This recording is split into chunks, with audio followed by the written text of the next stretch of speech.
नमस्कार। इस चैनल के द्वारा बीएड शिक्षकों के ब्रिज कोर्स को ध्यान में रखते हुए इम्पोर्टेंट स्टडी मटेरियल प्रोवाइड किया जा रहा है। भाषा को हम कवर कर रहे हैं। आज की यह चौथी वीडियो है। आइए हम शुरू करते हैं। भाषा किस प्रकार से बच्चा बोलना सीखता है, किस प्रकार से अर्जित करता है, हम सबसे पहले इसी से शुरुआत करेंगे। देखिए, एक ऐसी प्रक्रिया जिसमें बच्चे को हमें किसी औपचारिक रूप से किसी विद्यालय में भेज कर पढ़ाना ना पड़े, बल्कि बच्चा खुद से पर्यावरण में रहकर, सुनकर, देखकर बोलने की कोशिश करते हुए धीरे धीरे जो भाषा सीखता है वह एक्चुअली भाषा अर्जित करना कही जाती है ना। जैसे बच्चा अपने माता पिता के साथ रहता है, अगर उसके माता पिता भोजपुरी बोलते हैं तो उन्हीं की बात को वह सीखता है। माता पिता अगर अंग्रेजी बोल रहे हैं तो वह अंग्रेजी सीखता है, और अगर माता पिता हिंदी में बोलते हैं तो हिंदी में सीखता है। इसके लिए वह कापी कलम उठाकर लिखाई पढ़ाई नहीं करता है, वह उनके साथ रहकर सुनकर सीख लेता है। तो यही भाषा अर्जन एक प्रक्रिया है जिसमें बच्चा औपचारिक शिक्षा लिए बिना ही सुनकर, देखकर परिवार को और अपने आस पास पड़ोस को सीख लेता है। तो यही चीज़ भाषा अर्जन होती है। किस प्रकार से बच्चा भाषा अर्जित करता है, तो देखिए, लगातार वह बड़ों के संपर्क में है, उनकी बातों को सीखता, अनुकरण करता है। अगर आप सोचिए कि अगर कोई एक बच्चा जो किसी पर्यावरण में न रहकर, मतलब पर्यावरण से ऐसा यह है कि उसका पारिवारिक माहौल उस प्रकार से न रहे जहाँ लोग भाषा बोलें, उसे एक जंगल में छोड़ दिया जाए और जहाँ पर वह अकेला रहे, तो क्या वह भाषा सीख पाएगा, अर्जित कर पाएगा? नहीं सीख पाएगा। तो इनपुट चाहिए उसको, मतलब किसी से उसे सुनने को चाहिए, तो उसकी बात को वह दोहराए, अनुकरण करे, उसका अर्थ स्वयं से निकाले। तो इस प्रकार से सुने, फिर उसको बोलने का प्रयास करता है, पढ़ता है, फिर लिखता है। तो इस प्रकार से 2-3 साल की उम्र में बच्चा जो घर की भाषा है उसको बोलने लगता है। और आप देखते हैं कि उसके लिए उसको कोई व्याकरण नहीं पढ़ाया जाता है, किताबी ज्ञान नहीं दिया जाता है, फिर भी बच्चा भाषा अर्जित कर लेता है। तो ये भाषा अर्जन होता है। आपने इसको समझा?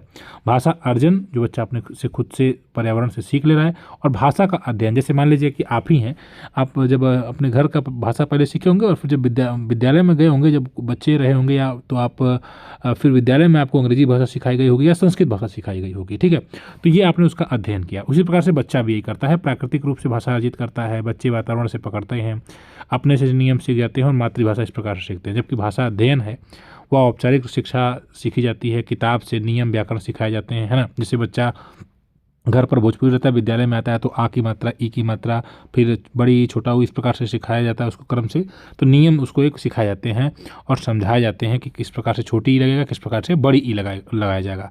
और दूसरी भाषा जो अक्सर ऐसे सीखी जाती है, ठीक है। अब इसमें आगे हम देखते हैं बच्चा भाषा कब और कैसे सीखता है। देखिएगा, इसमें सबसे पहले भाषा क्या करता है, बच्चा सुनता है ना। कोई बच्चा लगा, जैसे जन्म हो रहा है बच्चे का, तो उसको आप पुचकार कर उसको ये करेंगे कि बच्चा आपकी बात को सुन रहा है कि नहीं सुन रहा है। पहले तो वो सुनेगा ही नहीं। तो सबसे पहले जो उसकी मतलब कौशल उसका होता है वो सुनने का मतलब प्रोसीजर होता है, सुनने का। बच्चा पैदा होता है तो आसपास की आवाज़ों को पहचानना शुरू करता है, धीरे धीरे अपनी माँ की आवाज़ को पहचान लेता है ना, पिताजी की आवाज़ को भी पहचानने लगता है। दूसरा कौशल उसको बोलने का प्रयास करता है। बोलने में ऐसा नहीं कि तुरंत बच्चा आपसे उठ के बात करने लगेगा। धीरे धीरे बड़बड़ाहट, उसके मुंह से कुछ ध्वनि निकलती है, उसके बाद फिर धीरे धीरे वह शब्द बनाता है, फिर छोटे वाक्य, फिर बड़े वाक्य। इस तरह से वह फिर धीरे धीरे, सभी बच्चों में इसी प्रकार से प्रक्रिया होगी। ऐसा नहीं होगा कोई बच्चा पहले ही कोई वाक्य बोल दे और उसके बाद फिर वो बोलना शुरू करे, ऐसा नहीं होगा। पहले वह बड़बड़ाहट करेगा, आवाज़ निकालेगा हल्का फुल्का, उसके बाद शब्द, और फिर छोटे वाक्य बनाकर फिर बड़े वाक्य बनाता है, ठीक है। इस तरह से सभी बच्चों में प्रक्रिया समान होती है। और उसका कारण है कि सभी बच्चे सीखने की जो क्षमता है वह जन्म से, मतलब जब पैदा होते हैं तो वो अपने जन्म से लेकर पैदा होते हैं। उनको अलग से कोई, ऐसा नहीं कि अलग से भाषा अर्जित उनको कराई जाती है। वो धीरे धीरे खुद से अपनी योग्यता के अनुसार सीखते हैं। 3 से 8 साल की उम्र में ही देखिए बच्चा तेज़ी से भाषा को सीखता है। और इस समय बच्चा गलतियां भी करता है, तो उसको भूल भी जाता है ना। अक्सर बच्चों को जब माता पिता कहते हैं कि ये मत करो, तो कुछ देर बाद बच्चा वो काम कर देता है, क्योंकि वो भूल चुका होता है। तो माता पिता उसको डांटते हैं कि हाँ, तुमको मैंने मना किया था ये काम नहीं करने के लिए, लेकिन बच्चा फिर उसको याद आता है कि हाँ, फिर वो मतलब एक प्रकार से देखा जाए तो अपनी गलतियों को वो भूल जाता है ना। बार बार उसको डांट पड़ती है इसके लिए भी। बच्चा सहजता से पकड़ता है, कई भाषाएं सीख सकता है ना। इसलिए इस उम्र में अच्छा भाषा माहौल भी बहुत ही ज़रूरी है ना। घर में भोजपुरी बोली जा रही है, हिंदी बोली जा रही है, अंग्रेजी के मतलब भी बातचीत कर रहे हैं लोग, तो सभी भाषाओं को बस सीखने का प्रयास करता है, ठीक है। आगे है बहुभाषिकता। ये आप सभी जानते हैं, कई भाषाएं बोले जाते हैं हमारे यहाँ तो बहुत से, मतलब अभी आप महाराष्ट्र में देख लीजिए तो बच्चे वहाँ के मराठी भी बोलते हैं, हिंदी भी बोलते हैं, अंग्रेजी भी बोलते हैं, थोड़ा बहुत संस्कृत भी मतलब सीखते हैं तो वो भी बोल लेते हैं। तो यही तो बहुभाषिकता है, कई भाषाओं के संपर्क में आते हैं, है ना। घर पर अपनी अलग प्रकार की भाषा बोलेंगे, विद्यालय में अलग भाषा बोलेंगे, है ना। तो इस प्रकार से उनकी अलग अलग भाषा बोला जाना, वही बहुभाषिकता कही जाती है। इससे उनका सोच है और शब्द का निर्माण करने की जो क्षमता है, संवाद कौशल है, काफ़ी बेहतर हो जाता है। ठीक है, इसमें शिक्षक की भी भूमिका है। शिक्षक को ऐसा माहौल बनाना चाहिए जहाँ बच्चा बिना डर के ही बोले, गलतियाँ करने की आज़ादी हो, है ना, सवाल पूछ सके, भाषा का प्रयोग कर सके, और शिक्षक का ध्यान भाषा के प्रयोग पर ही होना चाहिए, सिर्फ नियमों पर नहीं होना चाहिए। 4 प्रमुख विधियां हैं, उसको भी देख लीजिए। एक तो है पहला व्याकरण अनुवाद पद्धति। इसमें आपको ग्रामर, जो आप ट्रांसलेशन वगैरह कराया जाता है, जैसे आपको पहले नियम बताया जाएगा और उसके बाद फिर जैसे मान लीजिए आप टेंथ पढ़ रहे हैं, अंग्रेजी में जा रहे हैं, बच्चा पढ़ रहा है, तो आप इसको बता रहे हैं कि सबसे पहले सब्जेक्ट लिखो, फिर वर्ब लिखो, फिर SAIS लगाओ, देख लो अगर सब्जेक्ट प्लूरल है तो वर्ब में SAIS मत लगाना, है ना। इस प्रकार से आप उसको सिखाएंगे। ही है तो गोज, सिंगुलर सब्जेक्ट है तो ये बच्चे को आप नियम सिखा रहे हैं, है ना। तो ये उसको एक व्याकरण का ज्ञान करा रहे हैं कि सिंगुलर सब्जेक्ट के साथ वर्ब में SAIS लगेगा नहीं लगेगा, ये सब चीज़ें आप उसको बता रहे हैं। तो पहले नियम बताए जाते हैं, अनुवाद कराए जाते हैं। जैसे अब यहाँ पर है कि मैं स्कूल जा रहा हूँ, इसको इंग्लिश में कैसे बोलेंगे, तो उसके लिए आप बाकायदे उसको स्ट्रक्चर बताएंगे, सब्जेक्ट लिखो, फिर वर्ब लिखो, है ना, इस पर इस्तेमाल लगाया जाता है पहले, ये सब चीज़ें बच्चों को सिखाएंगे। तो आप क्या कर रहे हैं, आप उसको व्याकरण बता रहे हैं और उसके बाद फिर अनुवाद करके उसको भाषा सिखाने का प्रयास कर रहे हैं। इसमें नियम बिल्कुल साफ होते हैं, ये सिखा दिया जाता है कि हाँ अगर ए कब लगेगा, एन कब लगेगा, है ना। तो इससे क्या कि बच्चा को मतलब नियम के थ्रू क्या होता है, बच्चा उसको रट लेता है, सीख लेता है। लेकिन रटने से क्या आप समझ लीजिए कि क्या उसका समग्र विकास हो पाएगा? नहीं। रटने का जो बोझ है कहीं न कहीं उसके ऊपर पड़ जाता है और बच्चे अगर थोड़ा-सा ध्यान नहीं दे पाता है तो फिर इसको पूरा का पूरा भूल जाता है। जैसे एक नियम को कहीं और अप्लाई कर देगा, जैसे मान लीजिए टेंस ही पढ़ा रहे हैं, तो प्रेजेंट कंटीन्यूअस को आप पढ़ा रहे हैं तो इज़ एम आर वाज़ या इज़ एम आर के साथ आप KNG फॉर्म लगा रहे हैं। अब यही पास्ट कंटीन्यूअस है तो वाज़ वेयर लग जाएगा। तो अगर एक जगह कहीं गलती हो गई, रटने में थोड़ा-सा मिस्टेक हुआ, तो फिर बच्चा पूरा का पूरा सेंटेंस गलत कर देता है, तो ये दिक्कत भी होती है। आगे है प्रत्यक्ष पद्धति। ठीक है, प्रत्यक्ष पद्धति मतलब डायरेक्ट में उसी भाषा में सिखाया जाता है। ठीक है, जैसे मान लीजिए इंग्लिश मीडियम में स्कूल है, ठीक है, तो अभी आप लोग इंग्लिश मीडियम को देख ही रहे हैं। इंग्लिश मीडियम में क्या है, पेन को होल्ड कर दिया और कहा दिस इज अ पेन, तो बच्चे से डायरेक्ट बोला गया दिस इज अ पेन। अब बच्चे ने उसको देखा चाहिए पेन, दिस इज पेन, तो अब बच्चा भी बोलेगा दिस इज पेन।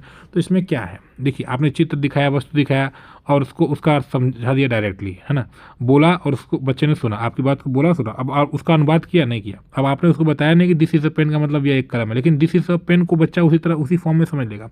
फिर आप उसको बोल देंगे this is a dog, this is a cat, तो बार बार इस तरह से जब बताएंगे तो बच्चे को आपने उसका अर्थ नहीं बताया, लेकिन आपने डॉग को देखकर बोल दिया this is a dog, this is a tree, पेड़ को देखकर ट्री बोल दिया।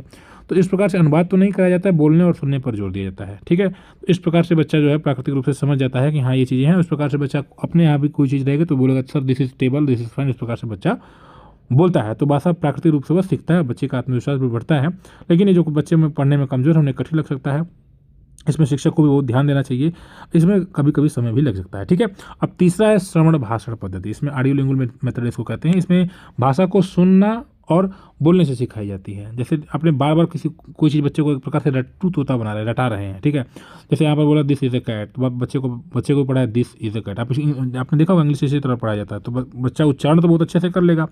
ठीक है, सुनने बोलने की क्षमता भी बढ़ जाएगी, लेकिन फिर उसको गलतियां बच्चा करेगा, उसको बेहतर तरीके से समझ नहीं पाएगा। ठीक है, इसमें क्या होगा कि रटने जैसा लगता है, बच्चा को बोरिंग भी लगता है। जैसे मान लीजिए आप इंग्लिश में पाठ पढ़ा रहे हैं, आपने देखा होगा कुछ टीचर इस प्रकार से पढ़ाते भी होंगे 2, 3 में, 4 में, तो बच्चों से पूछा जाता है तो सेंटेंस पूरा पाठ पढ़ा कर चले जाते हैं इंग्लिश का और पढ़ा देते हैं 2 बार 3 बार, उसका हिंदी बताते ही नहीं है। तो क्या क्या उन्होंने इंग्लिश को पढ़ा दिया, समझा दिया। समझाने का मतलब उसको बच्चे को, अब वो अध्यापक पढ़ा रहे हैं, बच्चा भी उनको बोल रहा है और उस तरह बोलते बोलते फिर वो चले जाएंगे, क्लास कंप्लीट करके चले जाते हैं, बच्चे को पूरा हिंदी नहीं समझ में आती है। तो बच्चा रटने का प्रयास करता है। ठीक है, उसको देख कर पढ़ लेगा, लेकिन उसका वास्तव में अर्थ जो है नहीं जान पाता है, तो इससे भी दिक्कत होती है। ठीक है, तो इस प्रकार से इसमें सुधार भी किया जा सकता है, जैसे इसमें बातचीत करके संवाद के बाद में पैटर्न का प्रैक्टिस किया जाता है। ठीक है, और रोल प्ले गलतियों को तो इस प्रकार से सुधारा जा सकता है। ठीक, तो ये चीज़ है। इस प्रकार जैसे आप देखिए दिस इज ए कैट है तो दिस इज ए कैट बार बार बच्चे बोल रहे हैं। ठीक है, उच्चारण अच्छा हो रहा है, सुनने बोलने की क्षमता बढ़ रही है। ठीक है, लेकिन समस्या यह है कि समझ में बच्चा नहीं पाता है और उबाऊ लग सकता है। आगे है संप्रेषणात्मक पद्धति, यानी कि कम्युनिकेशन जो लैंग्वेज होता है, मतलब बातचीत करके जो बच्चे सीखते हैं उसको हम कह सकते हैं। जैसे आपने कहा कि आप मान लीजिए अपने एक दोस्त को पत्र लिखो। आपने हिंदी किताबों में देखा होगा कि आप मान लीजिए अपने दोस्त को एक पत्र लिख रहे हैं। ठीक है, या आपकी तबीयत खराब है, आप उसके लिए पत्र लिख रहे हैं, या अपने नानी के घर गए हैं, आप अपने दोस्त को पत्र लिख रहे हैं कि किस प्रकार से गर्मी की छुट्टी के बारे में बातचीत कर रहे हैं। तो इसमें बातचीत की जो प्रक्रिया है उसको शामिल किया जाता है। समूह कार्य में जोड़ी कार्य गतिविधियाँ इत्यादि करा के जो है, जैसे बाजार जाना, संदेश देना, व्याकरण वगैरह सिखाया जाता है इसमें। ठीक, तो आप मतलब कि बाजार जा रहे हैं तो आपका दोस्त मिल जाता है तो उसमें किस प्रकार से बात करेंगे, ये सब चीज़ें बताई जाती हैं। ठीक है, अब आप देखिए आपने इसमें हिंदी की किताबों में आपने देखा होगा, जो पढ़ाते होंगे आपने, तो इसमें देखा होगा कि अपने दोस्त को संदेश लिखिए, कल स्कूल में क्या लाना है। यहाँ बच्चा संदेश लिखना एक वास्तविक उद्देश्य सीखता है ना, कि क्या लाना है। बच्चा पत्र लिख रहा है, आत्मविश्वास बढ़ेगा बच्चे का, खुद से जीवन से जुड़ी भाषा सीखा जाता है बच्चे के द्वारा। ये सभी बच्चों के लिए उपयोगी भी है। इस प्रकार से ये आप इसको कह सकते हैं कि हम इसको मतलब कि कम्युनिकेशन एक प्रकार से कर रहे हैं, बातचीत कर रहे हैं और उसके थ्रू हम बच्चे को भाषा सिखाने का प्रयास कर रहे हैं। एक सामान्य तरीका है, हम इस पर भी चर्चा कर लेते हैं। ये स्वाभाविक तरीका है। इसमें इस विचार पर आधारित है कि यहाँ पर जो भाषा सीखने का केंद्र है वह बच्चा होना चाहिए, किताबें नहीं होनी चाहिए। जैसे बच्चा भाषा बिना किताबों के ही अपनी मातृभाषा सीख लेता है, तो बिना किसी दबाव के, डर के या उसको रट्टा नहीं मारना पड़ता है। क्या आप अगर भोजपुरी बोल रहे हैं या हिंदी बोल रहे हैं तो आपको किसी की विद्यालय से पढ़ाएगी नहीं पढ़ाएगी, स्वतंत्र रूप से आपने उसको सीखा तनाव मुक्त होकर। तो मुख्य सिद्धांत इसका स्वाभाविक तरीके से बच्चे को अगर सिखाना है तो पहला तरीका तो यही है कि आपका जो वातावरण है वह तनाव मुक्त होना चाहिए। ठीक है, भारी भरकम किताबों की ज़रूरत नहीं है कि किताबों से ही भाषा सीखी जा सकती है, ऐसा नहीं है। रटने की भी ज़रूरत नहीं है। एक आप सहज और रोचक माहौल रहेगा तो बच्चा भाषा सीखेगा। और उसमें अगर बच्चा गलतियां करता भी है तो उसको तुरंत टोकना नहीं चाहिए अध्यापक को, ये भी ध्यान देना चाहिए। अगर तुरंत टोक देगा तो अध्यापक तो फिर बच्चे का जो कॉन्फिडेंस है वो गड़बड़ हो जाएगा, लो हो जाएगा और ऐसे में बच्चा अगर आगे कुछ बोलना भी रहेगा तो फिर वह नहीं बोल पाएगा। इसलिए इस चीज़ का भी ध्यान देना चाहिए। ठीक है, आप सभी जानते हैं बच्चा जन्म से भाषा सीखने की क्षमता लेकर आता है और ये रिसर्च भी हुआ है। तो 4 वर्ष तक बच्चा अपने घर की भाषा के बिना किसी व्याकरण पुस्तक के भी सीख लेता है। इसलिए नेचुरल अप्रोच यही कहता है कि भाषा जो सीखने की क्षमता है वो बच्चे के अंदर पहले से ही मौजूद है। शिक्षक को काम केवल सही माहौल देना है, अतिरिक्त दबाव बनाकर उसको सिखाना नहीं है। ठीक है, इसमें देखिए बच्चा पहले समझेगा, आप कुछ कह रहे हैं आपकी बात को समझेगा और उसके बाद में बोलेगा। ठीक है, तो समझना पहले, बोलना बाद में। जैसे छोटा बच्चा पहले सुनकर समझता है और बाद में बोलता है, उसी तरह इस पद्धति में भी सबसे पहले सुनने व समझने पर और फिर उसके बाद बोलने पर और फिर जोर दिया जाता है। पढ़ने लिखाना की जो प्रक्रिया है उसको सिखाई जाती है। तो सामग्री जो है वो बच्चों के स्तर के अनुसार, उनकी रुचि के अनुसार, उनके अनुभव पर आधारित होनी चाहिए। शिक्षण सामग्री बच्चों की दुनिया से मेल खानी चाहिए। जैसे कहानी है, चित्र है। जैसे बच्चों आपने देखा होगा कि जब बच्चों को भाषा सिखाया जाता है तो मेले की कहानी होती है, सर्कस की कहानी होती है। जो बच्चा मेला देखने जाता है, सर्कस तो अपने अनुभव को साझा करता है। नाटक होते हैं, गीत होते हैं, तो इस सब का प्रयोग करना चाहिए। आप बिग बुक वगैरह देखते हैं तो उसमें बच्चों के जीवन से संबंधित कहानियाँ आपको देखने को मिलती होंगी। तो ये भाषा सीखने के लिए बेहतर तरीके हैं, रोचक हैं और इससे बच्चा आसानी से सीखता है। ठीक है, इसमें यह है कि शिक्षक को ज़्यादा कार्य करना रहता है। बच्चा धीरे धीरे उसको शिक्षक को देखकर मतलब सुनता है, फिर उसके बाद बोलने की प्रक्रिया में शामिल हो जाता है। बच्चे को बोलने पर मजबूर नहीं किया जाता है, समझ पर जोर रहता है ज़्यादा। बच्चा सुनता है, देखता है, महसूस करता है और यहाँ पर भाषा बच्चे को स्वाभाविक रूप से आती है, ज़बरदस्ती नहीं आती है। जैसे यहाँ पर शिक्षक ने कक्षा में केले की टोकरी लाया, बोला कि दिस इज बनाना, आइए मीटिंग में बनाना, हु वांट्स बनाना। अब बच्चा देख रहा है, समझने का प्रयास करता है और फिर वो भी बच्चा केले को देख रहा है ना, और फिर अध्यापक बनाना खाते हुए करें आइए मीटिंग बनाना, तो अब वो भी धीरे धीरे बोलना शुरू करेगा। बच्चा समझेगा, बोलेगा। और फिर यहाँ पर कोई अनुवाद नहीं किया गया, कोई व्याकरण नहीं किया गया, बस भाषा मतलब बच्चा किस प्रकार से कर रहा है, अध्यापक की बातों को करते हुए देख रहा है। अध्यापक कहाँ कि अध्यापक किस प्रकार से केले को बोल रहा है, केले को खा रहा है, तो वो फिर इसके बाद बच्चों की ओर हाथ इशारा करके हाँ हु वांट्स बनाना, तो बच्चा इस प्रकार से समझेगा, बिना डर के ही बोलना सीखेगा और स्वाभाविक और प्रवाहपूर्ण रूप से वो भाषा को सीखने का प्रयास करता है। ठीक है, तो इस प्रकार से आपने इसको कवर कर लिया। भाषा में फिलहाल इतना ही, आज की इस वीडियो में हम इतना ही कवर कर रहे हैं। बाकी ब्रिज कोर्स से संबंधित जो स्टडी मटेरियल है आपको प्रोवाइड किया जा रहा है, आप ग्रुप ज्वाइन कर सकते हैं, डेली PDF आपको मिलता है ग्रुप में। धन्यवाद।